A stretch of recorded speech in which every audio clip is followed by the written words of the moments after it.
Hi, I'm Robert and I'm founder of QR Code Cactus. In this video, I'll tell you 5 most common mistakes that people make when they are printing their QR code. And after this video, I hope I can save you some nerves and money by not needing to reprint your QR codes because you did something wrong. Now, the first mistake is a little bit weird because the QR code generators actually allow you to do this, but they don't really let you know that actually this might hurt you in the long run. Let me show you an example. This is one of the QR codes I found, and what they allow you here is to change the shape. So this is the traditional one.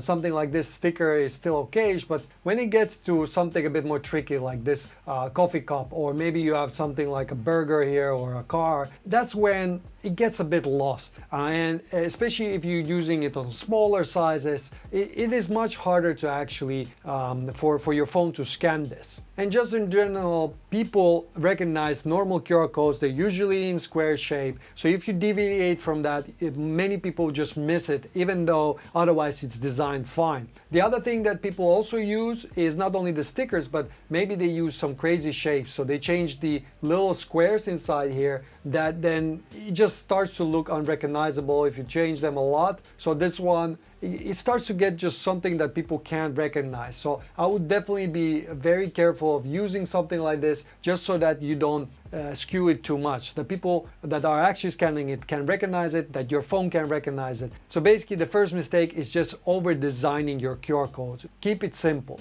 And the second mistake is something that a lot of people don't think about in the beginning. Only once it's happened, that's where you really wished you've done this. Now imagine you have a campaign, or you put QR codes on your van or your material, your marketing material, and a month goes by and then your boss comes to you and like, oh, we changed the platform, there's another product now, can you change the QR code so people go to the right place?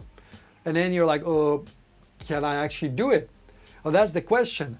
Because you need to understand there's 2 types of QR codes. There's static and dynamic. The static QR codes is what you usually get from free QR code generators. If you're using static, you cannot change the destination URL of that QR code. So if you print it and something goes wrong, you need to change it, or there was a typo or something, you're kind of screwed and you're stuck with that QR code. Unless that QR code takes you to your website and then you can create redirect there. But that's a little bit of hassle if you're not technical, or at least your development team will need to do something about it. So it's definitely extra work for you. That's why most of our clients at the QR Code Cactus, when they come to us, the biggest reason is because they want to use dynamic QR codes. And dynamic QR codes are great because you can change the destination URL at any point. So if you made a mistake or your boss comes to you and says, hey, we really need to change this today, we have another product we want to promote on the packaging, you can do that. So you just log into QR Code Cactus and there you can change the URL and it's instantly changed. And on top of that, you also have in one place everything related to QR code, like stats and obviously the QR codes themselves and the templates and things like that. And if you want to try out dynamic QR codes, just scroll down to the description of this video and click on the first link, or just go to qrcodecactus.com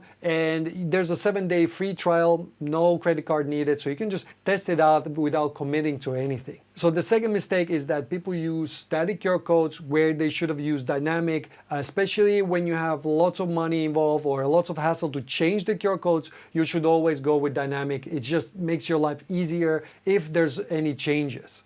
Now, the third mistake is kind of obvious, but a lot of people just skip it or they kind of do a poor job of it. But let's say you want to put QR code on your van, so you'll be outside and people can scan that and get in touch with you. Now, the way most people just do it, they will generate it, they will scan it on their screen just to test it out and leave it at that. But do you see the problem here? Think about where are you going to actually use the QR code, or how it's going to be used by your customers, and how you've tested it. So first of all, it's going to be on a van. Okay, it's a bit harder to test, but you may need to make sure it's big enough so that the phone actually catches it. The second thing you need to test is the distance. So people are not going to be this close, like whatever, this is, arm's length to my screen. That's how I'm testing it. But they're probably going to be, across the road. They're going to be looking from the window, scanning this. Is it big enough for the phone to actually, recognize it? And the third mistake is that people just don't test it in real conditions. So what you can do is simply download it and make it kind of real world size on your screen. So it's probably going to be a bit bigger than you think because it's going to go outside.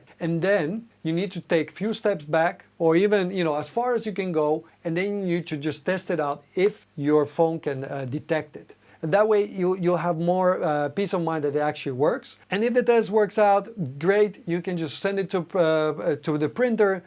If it doesn't pick it up, then you have a few different ways. You can make the QR code even bigger. Or if you're using a long destination URL, then make it shorter. Because the longer the destination URL, the smaller the little squares get in a QR code. This is especially true to static QR codes. For dynamic QR codes, you don't need to worry about it because the URLs are usually quite short. So if you're using them, then you just need to make the QR code bigger, maybe use more contrasting colors. But basically, this is how you can test it out and avoid this mistake. Now, the fourth mistake is that people kind of use QR codes from these free generators, which is totally fine. They are really workable. The static ones are great QR codes. Well, what they do, they get a small image and then they stretch it out and send it for printing. And that's just not gonna work. If you stretch it too much, it's gonna get blurry. It works if it's a small thing, something very small, but if it gets big, or if you need to have a very long destination URL, the little squares get so small that it's just not legible by with your phone. So you need to also test it out that it works properly. And that's the fourth mistake that people do, is that they either use the wrong format or they just have very small sizes that they get and they use that for printing. And to remedy this, just make sure that you have high quality vector or a big PNG file or SVG file. You need to check with wherever you're printing, what do they prefer, and then send that file format. And make sure it's big enough so that they can stretch it out as much as they need for the size you need for your campaign. And the fifth mistake is not actually your mistake, but these free QR code generators, some of them use quite questionable tactics to get you to pay, and they claim that the QR codes are free, but then they actually have some scan limits on them. So for example, for QR code Cactus, if you come to this one and you're on the home page, you use this one without logging in, this is totally free. It creates static QR codes, which we have nothing to do once you print it out. We don't control anything after that, because static QR codes, if you remember, they are just, if it says google.com, if that's your destination URL, the little squares will just rearrange them to say google.com, but in a format that computers can understand. So we cannot touch that after that. So the fifth mistake is that people use these free QR code generators that actually have scan limits. So anytime they ask you to log in,